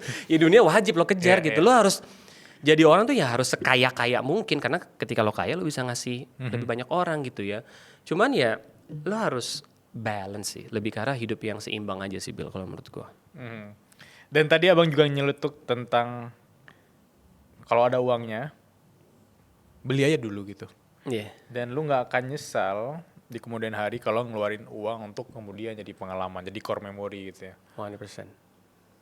Aku termasuk orang yang punya luka terhadap uang. Karena dari kecil dibesarkan di keluarga yang kadang kalau mau beli sesuatu tuh harus mikir 2 kali. Karena konsekuensinya kalau beli itu yang mahal, uang kita nggak ada lagi gitu ya. Siap. Sehingga terbawa sampai aku dewasa dan aku punya transisi 3 tahun terakhir bahwa kalau itu emang mahal dan aku akan enjoy dan Bilal versi 10 tahun lagi tidak ada penyesalan, harusnya aku beli walaupun agak mahal gitu. Siap. Gimana dari POV Bang Pandeka yang juga dulu pernah kayak desperate banget, pernah ngerasain gak ada kerjaan, terus gaji pertamanya 2,5 juta, ke sekarang rela keluarin sebanyak mungkin untuk sesuatu yang akan jadi core memory atau hal yang indah. Nomor satu sih sebenarnya gue bagi jawabannya dari sisi Islam dulu, sama dari sisi riset gitu dari buku-buku yang gue baca ya. Nah dari sisi Islam sebenarnya kan kalau lo dengar doanya Nabi Sulaiman, doanya itu dia bilang, ya Allah berilah gua kerajaan yang gak dimiliki oleh siapapun sebelum gue. Itu dia kagak minta akhirat loh. Dia minta literally dunia yang besar banget yang biasa dia kuasain. Artinya apa? Bahwa jadi kaya itu mindset kita harus bilang bahwa gak salah. Jadi kaya itu kalau tujuannya buat Allah, di jalan Allah, kita bisa bantuin lebih banyak orang. Kita bicara mengenai duit lagi nih. Ya. Sahabat Nabi, majority 5-8 orangnya berada. Bahkan sekitar 4-5 itu orangnya kaya banget, termasuk Abdurrahman bin Auf. Abdurrahman bin Auf kalau duitnya sekarang dirupiahin itu bisa 10 triliun lebih. Ya. Kenapa dia kaya? Karena yang tadi dia nggak mau nyesel di akhirat, duitnya sepertiganya dibayar-bayarin utang, seperti bayarin utang orang-orang di Madinah, sepertiganya buat bangun bisnis, sepertiga lagi dipinjemin buat macam-macam lah intinya gitu. Jadi konsep kaya di Islam itu bukan tabu. Lu harus jadi kayak Siti Khadijah, cewek. Ya. Istrinya Nabi Muhammad, dia yang support Nabi Muhammad gila-gilaan di Mekah. Jadi lo mau cewek mau cowok, konsep kaya, konsep spending itu ada, tapi ada batasnya semuanya dan di jalan Allah niatnya, bukan niatnya buat pamer tadi. Jadi secara Islam sebenarnya lo spending untuk hal di jalan Allah itu benar-benar disarankan gitu kan. Salah satu di jalan Allah adalah bersyukur dan membuat diri lo happy gitu. Ya kan? Ya contoh misalnya kayak bokap gue udah meninggal gitu ya, tapi waktu itu gue bayarin bokap ke Jepang, ke China gitu jalan-jalan. Sampai hari ini anak-anak gue ingat gitu. Itu kan investasi sebenarnya. Anak-anak gue ingat bahwa dia pernah jalan-jalan sama bokap gue gitu. Nggak akan lupa dia. Nah, dari sisi agama tuh, Bill. Nah, dari sisi risetnya kalau si Naval Raikhan di bukunya Dalmana kan bilang sebenarnya duit itu buat beli kebebasan sebenarnya. Ya kebebasan untuk lo kerja di mana aja, beli apa aja, kapan aja, sama siapa, di mana aja gitu ya. Jadi ketika mindset lo udah bener bahwa duit itu buat beli kebebasan, buat beli satu hal yang nggak orang lain punya, which is freedom, bukan rumah gede-gedean, bukan mobil gede-gedean, mindset lo akan shift bahwa oke, gue mau jadi hidup bebas sebebas-bebas mungkin, secepat mungkin, supaya misalnya nih ada teman gue, dia bilang, deh kalau gue sampai financially freedom, gue pengen jadi marbot aja, dia bilang. Ya orang beda-beda dan menurut dia itu adalah fulfillingnya dia. Benar. Gue juga gitu, gue ngerasa kalau gue bisa bebas, gue mau bantu banyak orang tentang financial. Lu beda lagi, setiap orang beda lagi. Setiap orang punya keinginannya masing-masing, tapi masalahnya biasanya passion itu, ada orang kan bilang, don't follow your passion gitu, kecuali si passionnya lagi buka lowongan gitu kan. Jadi ya justru itu lo harus financial literate supaya lo nyampe ke titik kebebasan itu di mana lo bisa ngelakuin apa aja yang lo mau, jadi bisa bermanfaat lebih banyak orang dengan cara lo sendiri gitu. Jadi yang balik lagi itu Bill, jadi kaya dan spending itu nggak nggak aneh di Islam, bukan alien di Islam. Yang kedua, ketika itu bisa beli kebebasan dan core memory, lo bakal meninggal dengan gak bawa duit apapun. You do it, kan tadi kita udah bilang budgeting. Ya. Masa lu 100% lo nabung gitu ya? Balik lagi di mana di batu nisan kagak ada tulisannya. Saldo ETF lo berapa, saldo tabungan lo kayak ada. Camry lo atau mobil-mobil lo kan kagak dimasukin ke dalam kuburan ya. Lo enjoy while you can gitu. Tetap ada budgetingnya, ada porsi-porsinya, semuanya balance gitu, Bill. Dan salah satu tanda itu orang kaya ketika dia bisa punya kebebasan terhadap dirinya sendiri ya. Bener. Dan waktu bersama keluarganya gitu. Terutama 100%. Ada waktu bareng keluarga untuk traveling segala macam, itu menurut gua salah satu tanda kekayaan dia. Sebenarnya bisa dilihat nih bahwa dia itu enjoy banget sama keluarganya. Bener. Asal nggak nyicil pakai kartu kredit, Bill, pas lagi di luar kontrol kita. di luar kontrol kita. Siap. Mas Pandeka. Siap. Waktunya kita masuk ke investasi sekarang ya. Okay. Dan harusnya teman-teman mungkin akan menunggu ini. Ada konten Bang Pandeka yang menjelaskan tentang bagaimana investasi itu harusnya buat kita tuh untuk lebih bersabar gitu. Jangka panjang mindsetnya. Kalau katakan Nafar Rafikan tadi, playing long term game. Yep. Dan di Indonesia mungkin ketika fase COVID ya, 5 tahun lalu, itu semua orang menunjukkan sisi yang instan gitu, sehingga banyak orang masuk ke lubang yang sama, akhirnya mengeluh gitu, kesel, kenapa gue masuk ke sini, karena emang dari awal udah nggak bermain long term game. Dan aku bisa masuk ke dunia Mas Pandeka karena beberapa waktu yang lalu Arsenal juara Liga Inggris gitu ya. Mas Pandeka the Gunners gitu ya. Iya. Itu kan butuh waktu 2 dekade untuk sabar melihat sang klub favorit kita mengangkat piala gitu. Even investasi juga seperti itu. Mungkin butuh waktu yang panjang. Mungkin orang-orang di Singapura tadi nggak sadar bahwa CPF-nya itu butuh waktu 20-30 tahun. Bener. Untuk kemudian bisa mereka menarik atau merasakan hasil dia tua gitu. Benar. Dari sisi investasi sendiri, mindset seperti apa yang bikin kita tuh harus tetap humble, harus tetap melihat sesuatu jangka panjang, harus tetap sabar kayak Warren Buffett juga gitu. Siap. Jadi kalau kita bicara Warren Buffett ya, Warren Buffett investasi berapa lama sih? Gue kan sering bilang di konten gue gitu ya. Minimal investasi tuh kalau kita bicara paket saham ETF atau saham apapun, itu minimal 15 tahun lah, 20 tahun lah. Orang-orang pada bilang, buset bang, lama amat. Nanti kalau gue meninggal gimana? Kalau ini gimana gitu kan. Ya, terus gue tanya, emang lo kalau Warren Buffett emang dia investasi berapa lama? Dia investasi dari umur belasan tahun sampai dia sekarang umur hampir 90 tahun ya. Jadi investasi dia hampir 70 tahun lebih. Dan kalau kita lihat Warren Buffett, kalau lo bisa nunjukin grafiknya, 90% lebih dari kekayaan dia dapat pas setelah umur 55 tahun. Jadi kenapa sih penting kita ngelihat Warren Buffett atau orang-orang yang udah sukses, lo mau di bidang apapun, lo ngelihat kalau main basket misalnya Michael Jordan, Steph Curry dan segala macam, teknik dia gimana? Ya kan? Nah kalau tekniknya Warren Buffett adalah compounding, memanfaatkan waktu buat bisa dapat yang dia inginkan, ya berarti kita ikutin juga arahnya ke sana gitu. Ya orang-orang juga bilang bahwa di dunia investasi gitu ya, sebenarnya investasi kan mindahin dari orang yang gak sabaran jadi orang sabar gitu. Makanya gue selalu bilang kalau lu gak bisa tahan 5-10 tahun, bahkan 5 tahun itu terlalu pendek, 10, 15, 20 tahun, ya lu mending gak usah investasi deh. Dan faktanya dari S&P 500, S&P kan panjangnya dari Standard & Poor, paket 500 saham terbesar di Amerika gitu. Sebenarnya S&P udah dari tahun 1800-an, udah lama. Di S&P, berdasarkan riset, kalau lo taruh duitnya lebih dari 20 tahun, chance lo buat rugi itu 0. Lebih dari 20 tahun. Makanya gue setiap lagi, dan balik lagi kan di sisi compounding kan, butuh waktu untuk kita investasi. Mas Bilal udah pernah ditanyain belum kalau diminta 1 miliar hari ini, gue misalnya nih, gue kasih 2 pilihan ke lo. Lo mau 1 miliar hari ini atau mau 100 perak, tapi gue dobelin tiap 1 hari, kira-kira lo pilih 1 miliar pas 100 rupiah? Sampai aku 30 hari doang, double-nya. Jadi hari ini 100, besok 200, besok lagi 400, besok lagi 800. Lo pilih opsi 1, gue kasih 1 miliar langsung jebret hari ini, atau 100 rupiah dalam 30 hari gue doublein selama 30 hari. Lo pilih mana? 1 miliar. Ternyata lebih untung kalau lo ngambil yang 100 perak. Karena kalau lo pakai kalkulasi, 100 perak jadi 200, 400, di hari ke-30 duit lo 53 miliar. Lo kalkulasi deh. Oke, aku gak ngeliat 30 hari itu waktu yang Gak berasa lama kan? Iya. Jadi tugas lo dalam berinvestasi itu sebenarnya adalah menggandakan uang lo. Tapi konsep ngegandainnya itu butuh waktu. Ya, tapi even dari 30 hari aja lo kelihatan lo butuh waktu gitu ya. Nah, ada aturan namanya aturan 72, Mas Bilal. 72 adalah aturan investasi di mana kalau lu punya paket investasi yang ngasih misalnya 12% setahun, artinya 72 dibagi 12, lu butuh 6 tahun, 72 bagi 12 6. Lu butuh 6 tahun buat doublein duit lu dari 100 juta ke 200 juta. Jadi kalau lu punya 100 juta, misalnya nih anak lu umurnya 6 tahun, dia butuh 400 juta pas lagi dia kuliah. Berarti pas umur 6 tahun itu dia harus punya 100 juta supaya pas umur 12 jadi 200, supaya jadi umur 18 jadi 400. Ya. Nah, tapi dari 100 ke 200 tadi itu butuh 6 tahun, tahun. bukan 6 bulan. Dan apapun yang berbau instan itu antara judi atau tipu-tipu, men. Kalau lo udah ditawarin instan, sekarang gini, gue tanya. Lo tahu nggak Warren Buffett kan the best investor, ribuan triliun. Growth dia tiap tahun selama beberapa dekade terakhir berapa? Guess how much? Berapa persen?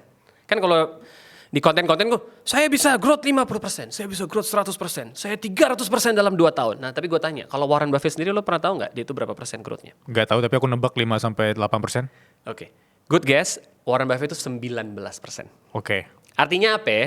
Kalau ada orang nawarin lo investasi, dia bilang dia bisa ngasih lo 25%, 100% dalam 2 bulan, dalam 3 bulan. Kalau namanya dia bukan Warren Buffett, dia nggak punya ribuan triliun, lo mendingan kabur dah jauh-jauh dah. Lo capek, Warren Buffett aja 19%. Gitu. Jadi ya udah, lo fokus sama kerjaan lo fokus sama aktif income lo naikin penghasilan aktif lo. Biarin si investasi itu fokusnya dia mengcompound berdasarkan waktu. Duit lo beranak terus berdasarkan waktu tanpa lo lihat-liatin, itu konsep gue investasi. Biar dia ngasih sekitar 12, 15 sampai maksimum 19% setahun. Itu yang make sense, Mas. Nah, ketika angka lo growth segitu, lo butuh waktu buat compounding. Lo butuh waktu untuk tadi tuh 100 jadi 200, 200 jadi 400. Rata-rata 6 tahunan. Kalau di paket investasi yang tepat yang bisa kasih 12% setahun. Gitu sih, Mas. Di level apa kemudian ketika teman-teman tadi yang udah nge-cover di semua dana darurat, udah punya proteksi dan segala macam, udah memenuhi banyak tangga investasi atau keuangan mereka gitu. Untuk kemudian terjun ke stok US atau langsung nih, gue di Indonesia nggak apa-apa, gue langsung eksekusi gitu. Menurut gue, kalau lo udah ngelewatin tangga tadi, bahkan ketika lo punya 500.000 perak pun, bahkan menariknya kalau di ETF atau saham luar negeri, lo dengan duit 20.000 rupiah aja, lo udah bisa mulai investasi, 20.000 rupiah lo. Jadi levelnya adalah ketika lo udah mau coba, lo udah riset, ya udah lo investasi sesegera mungkin gitu. Balik lagi gue selalu nekanin, ketika di awal active income, investasi ke diri sendiri jauh lebih bagus daripada passive income. Tapi yang dibutuhkan sekarang adalah habit lo setiap bulan 15% dari penghasilan lo itu masuk ke paket investasi yang kasih lo return yang oke dan risikonya bisa lo ambil. Nah, risiko juga penting kan. Gitu. Jadi ya kenapa gue suka sama ETF, karena ETF kasih gue exposure ke seluruh saham di seluruh dunia. Bukan hanya Indonesia gitu. Kenapa? Karena Indonesia market share-nya itu cuma 0,7. Ya. Sekedar informasi aja, ETF itu 30 kali besarnya uang yang beredar di ETF itu 30 kali lebih besar daripada uang yang beredar di Indonesia. Total yang ada di ETF itu 15 sampai 18 kali lebih besar daripada Bitcoin. Kenapa ini penting? Contoh misalnya Mas Bilal punya duit 1 miliar. Mending kalau harus taruh di bank, lo mending taruh di bank besar kayak BCA Mandiri atau ke bank kecil yang baru buka bulan lalu. Lo mending taruh di mana? Ngerasa aman di mana? Yang aman, yang udah besar. Yang udah besar kan? Kenapa? Karena bank-bank yang besar tadi dia udah lama dan dia punya nasabahnya juga banyak, ATM-nya banyak, kantornya banyak. Apakah udah pasti lebih bagus dari bank yang kecil? Enggak, tapi lu pasti ada rasa aman ketika naruh duit di sebuah lembaga yang megang duitnya banyak. Nah, kenapa gue suka sama ETF ya tadi? ETF itu isinya semua pasar saham di seluruh dunia gitu. Ketika lo beli satu ETF harganya 20.000, lo itu dengan ETF tertentu, misalnya ada ETF namanya ACWI. Ya, lo beli pakai duit 20.000, lo itu punya kepemilikan saham Samsung di Korea. Lo punya kepemilikan saham Unilever di Eropa, Shell di Eropa. Lo punya kepemilikan Taiwan Semiconductor, lo punya kepemilikan Google di Amerika.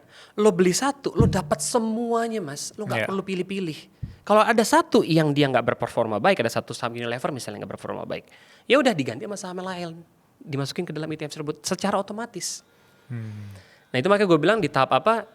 Di tahap se-early mungkin gitu kan, cuma 20.000 rupiah mulainya, kan cuma 100.000 rupiah mulainya. Sambil lo riset, sambil lo pelajarin lebih jauh, gitu sih Mas Bilal.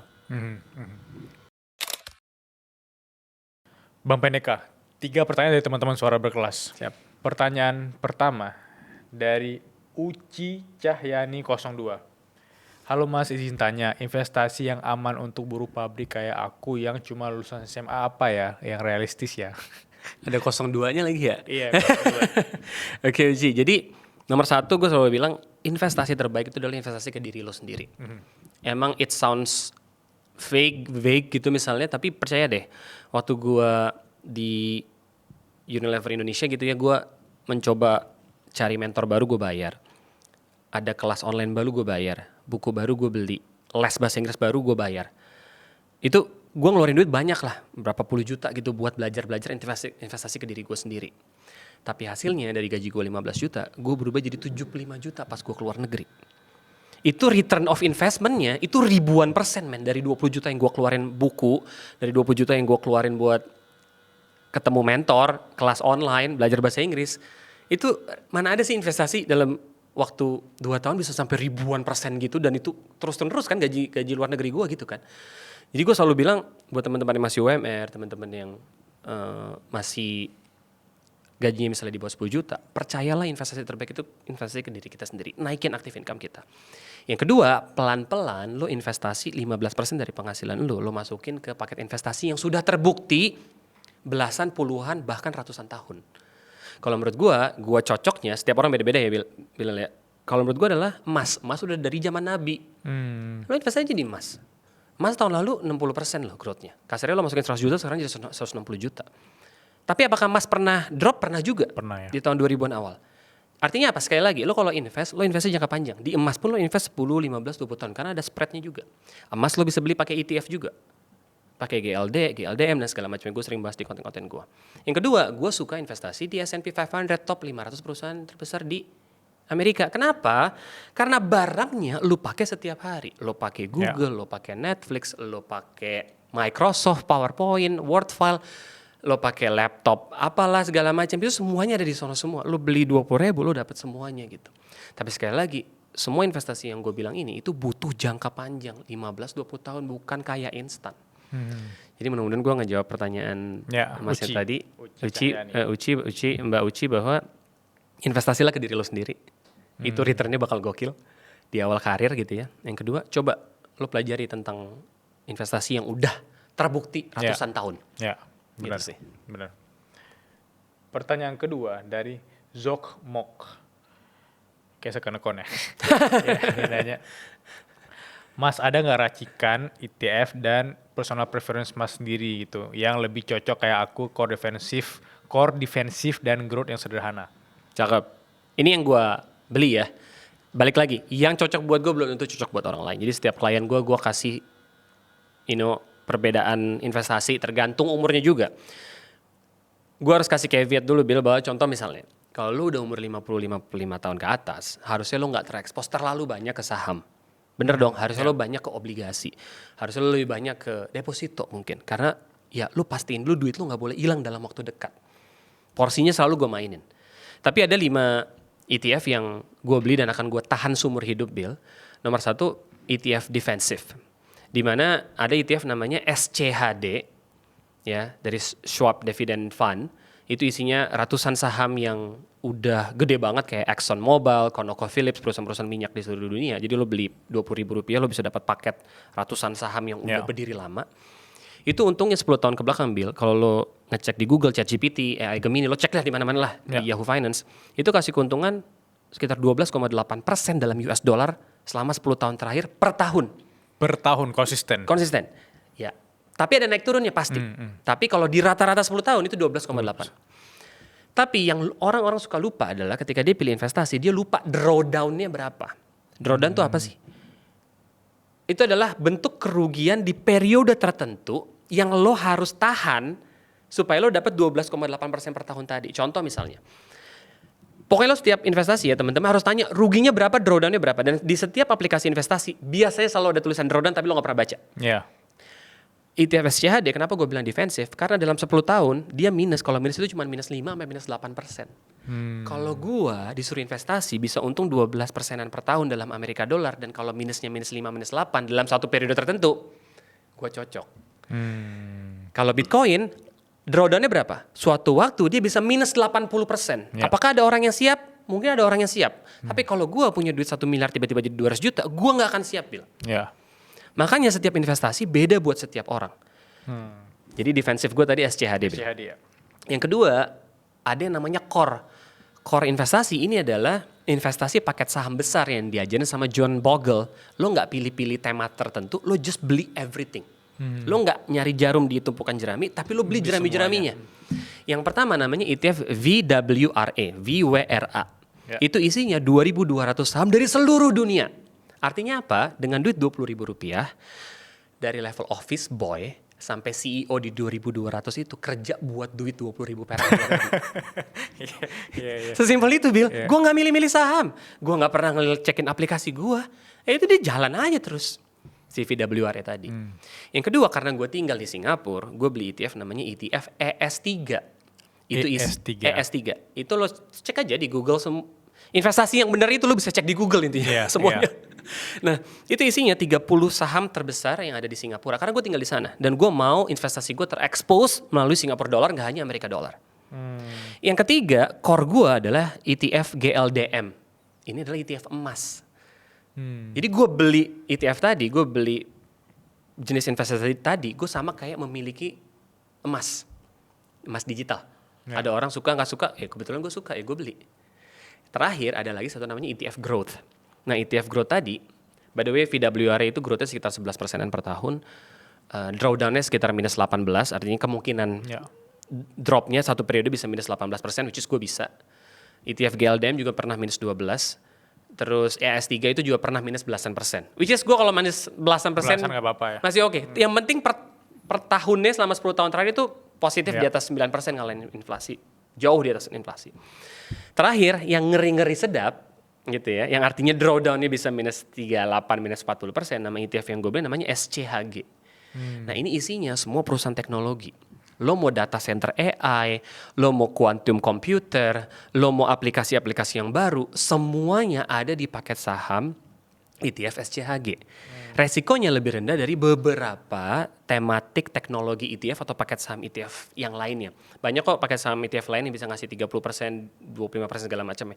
Tapi gue ini cocok sama profil resikonya karena kasih exposure gue ke yang lagi ngetren hari ini, which is AI, data center, quantum computer, uranium, nuklir dan segala macamnya gitu ya. Yang ini adalah growth-nya di masa depan gitu ya, robotik dan seterusnya.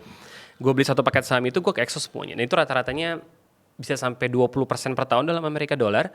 Tapi kalau lagi decline tuh dia bisa minus 40. It's not for everybody. Ya jangan sampai pas lagi minus 40 lo panik lo jual gitu. That's why it's not for everybody. Tapi gue nyaman di 5 ETF tadi dan gue selalu beli itu setiap bulan tanpa gue ngecek-ngecekin aplikasi. Semuanya gue buat otomatis. Tanpa gue nggak.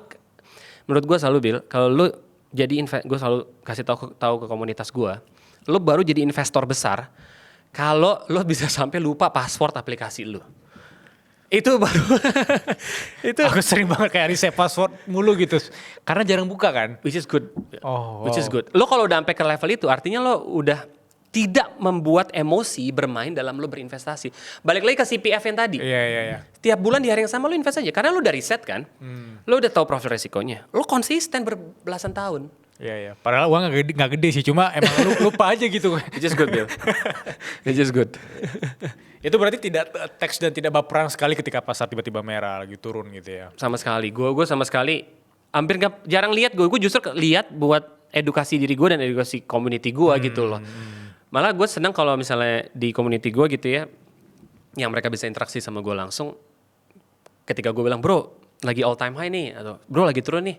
Terus mereka jawabnya, Dek, gue di sini terus, gue udah bodo amat lah gitu, gue lanjutin aja terus gitu. Dari kemarin juga masih untung atau dari kemarin gini dan seterusnya gitu. Dalam hati gue tuh, berarti gue udah sukses ngajarin nih. karena dia udah dollar cost averaging aja dia udah cicil aja tiap bulan terus nggak mikirin gitu.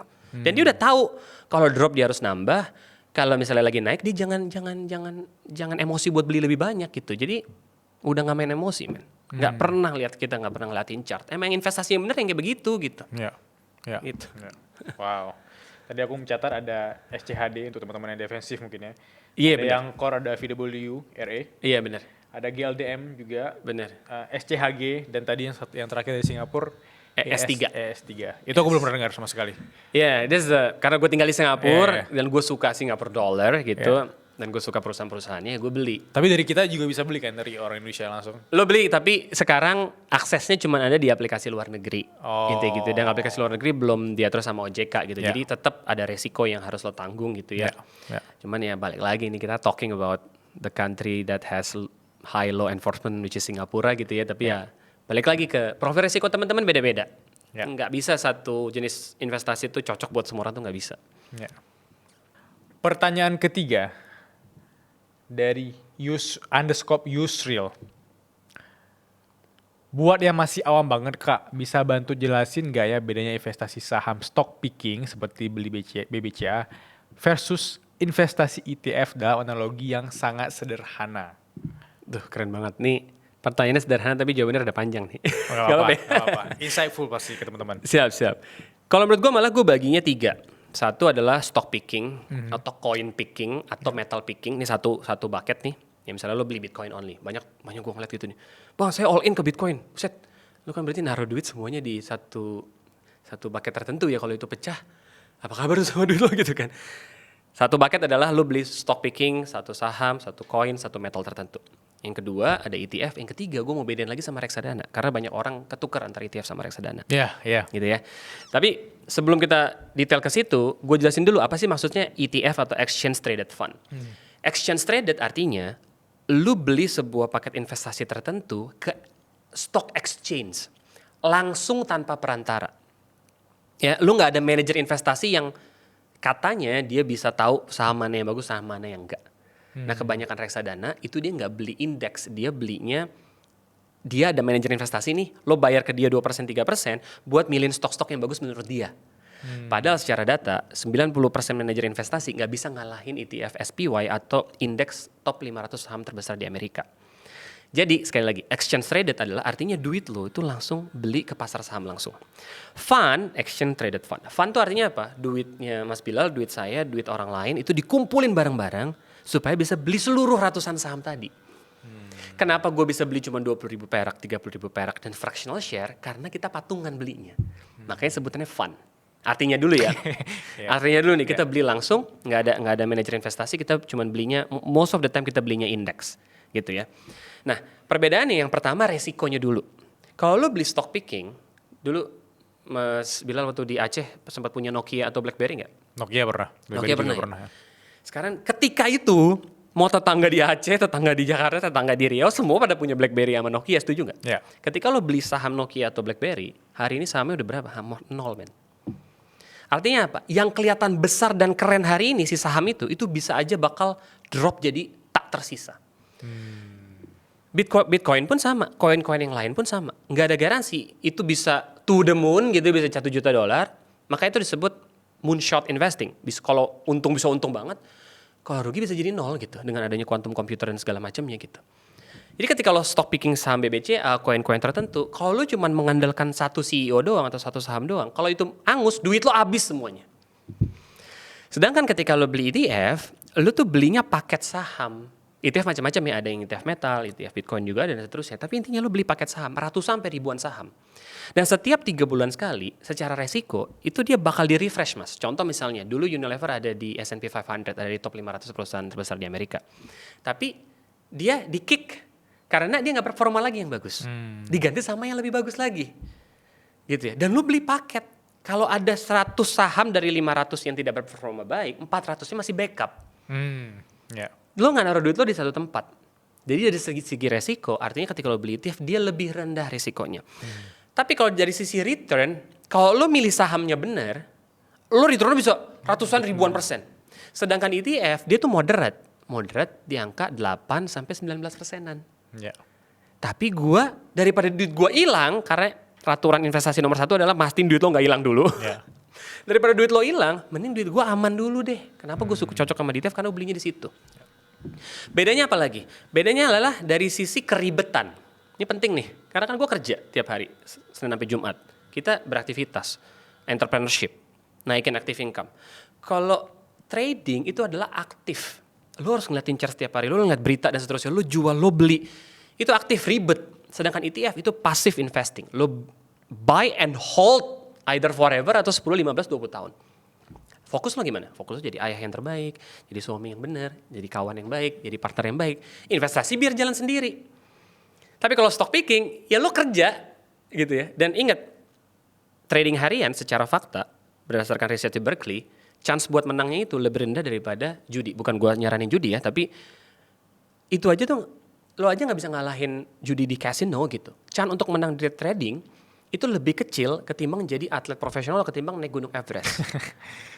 Apakah ada yang menang? Ada. Ada, sama kayak lotre. Lotre kan juga ada yang menang. Ya. Gitu. Ada yang menang, tapi banyak yang menang, banyak yang kalah. Gua nggak bisa. Kalau gua harus memastikan uang gua nggak hilang dulu. Dan yang terakhir itu ada yang masalahnya rasio expense ratio. Maksudnya apa? Rasio biaya admin. Nah ini banyak yang orang-orang, padahal di setiap investasi ya ada tulisannya loh expense ratio. Tapi orang nggak ada yang baca. Apa sih expense ratio? Itu adalah biaya admin ketika lo melakukan investasi. Teman-teman habis nonton video ini, cek deh kalau teman-teman investasi di asuransi, teman-teman investasi di reksadana itu ada tulisannya expense biaya adminnya berapa. Biasanya biaya admin itu sekitar 2, 3 sampai 4%. Nanti lo lihat deh. Maksudnya apa?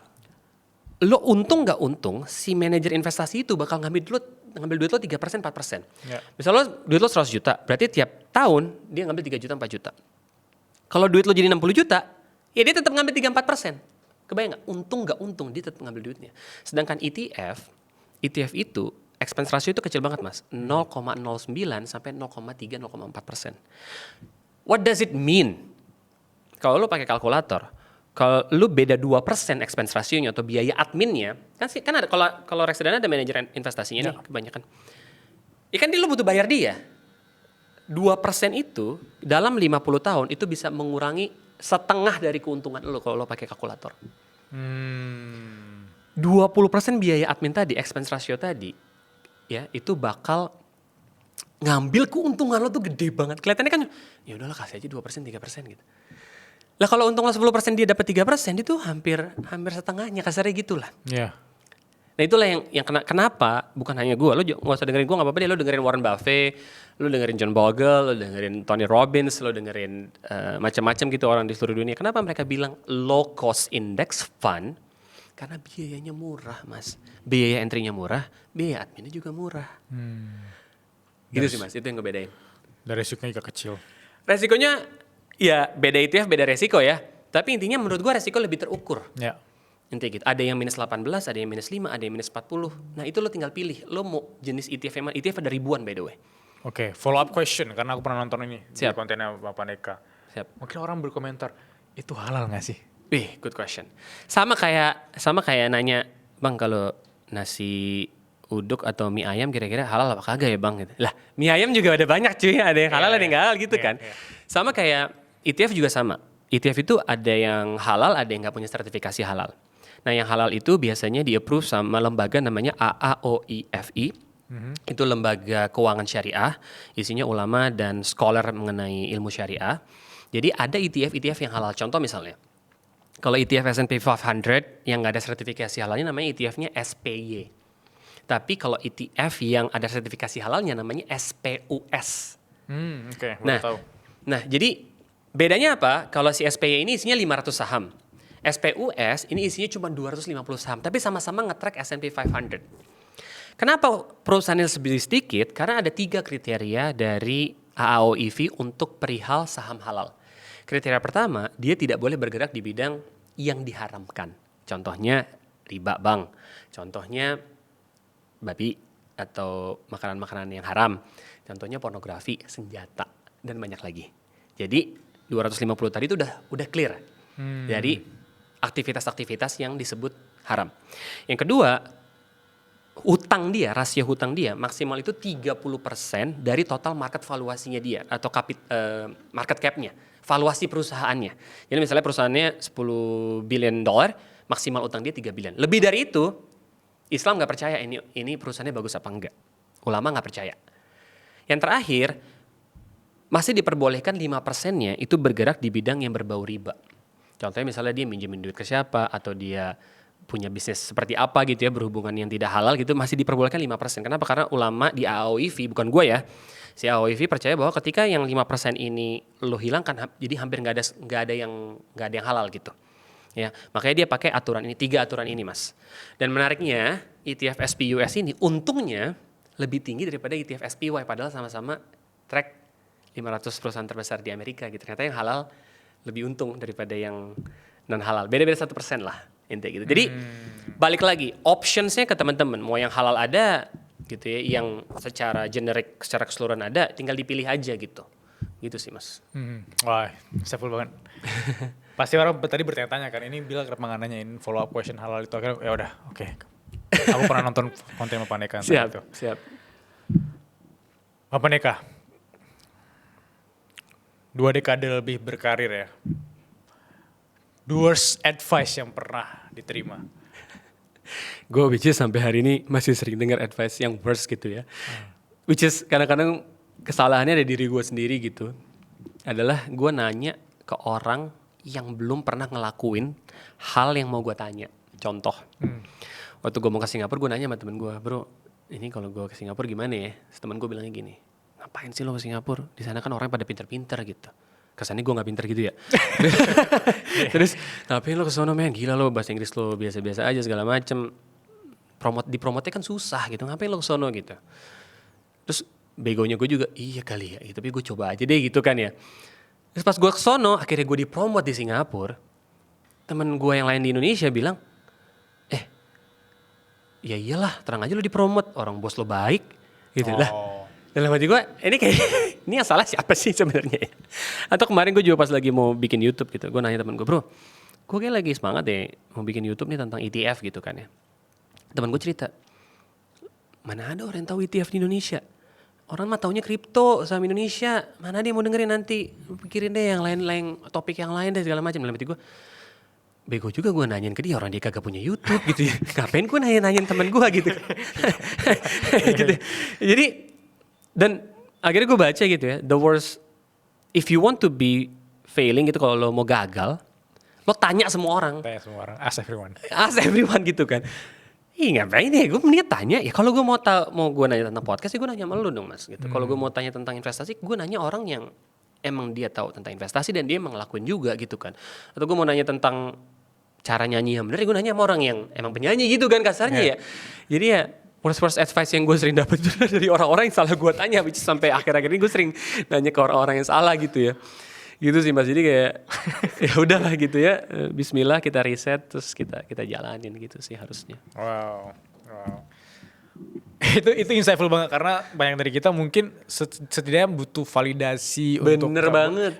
Oke gak sih jalan ini gitu, atau kita gak butuh saran dari mereka 100%. Bener. Kita butuh pendapat aja nih, kita kumpulin pendapat, sebenarnya tujuan gitu. Cuma karena sering banget dengar orang yang belum pernah melangkah, dia merasa sudah melangkah, itu bikin kita mikir, ya juga ya. Jadi kita ikutan pesimis gitu ya. Jadi pesimis jadi, aduh tuh malah ini narik jauh jadi. Aku tutup obrolan daging kita hari ini dengan kalimat yang aku ingat ketika konsumsi kontennya Bang Paneka itu. Baik dari kita mengeluh tentang pekerjaan, tanpa kita sadari kita sebenarnya masih punya pekerjaan. Baik tadi kita mengeluh tentang ribut banget ya rumah kita gitu. Tanpa kita sadari kita harusnya bersyukur bahwa kita masih punya keluarga. Banyak hal yang kita keluhkan di dunia ini ternyata di mata orang itu privilege. Dari itu menurut aku menutup obrolan kita hari ini bahwa di posisi apapun teman-teman yang merasa tertinggal atau merasa gue belum melangkah atau apapun itu, Bapak Neka pasti bilang keep going karena kita sedang juga melangkah. Dan at least lu harus coba dulu walaupun ada orang yang bakal meragukan karena mereka juga gak paham bagaimana harusnya kita berprosesnya. Terima kasih banyak Bapak Neka udah kesana kelas. Insightful sekali dan harusnya aku bakal main ETF setelah ini. Siap. Kalau kalian mau belajar langsung juga ntar kita bisa taruh linknya di deskripsi atau kalian langsung ke profilnya Bang Paneka Perkasa. Makasih semuanya, sehat terus.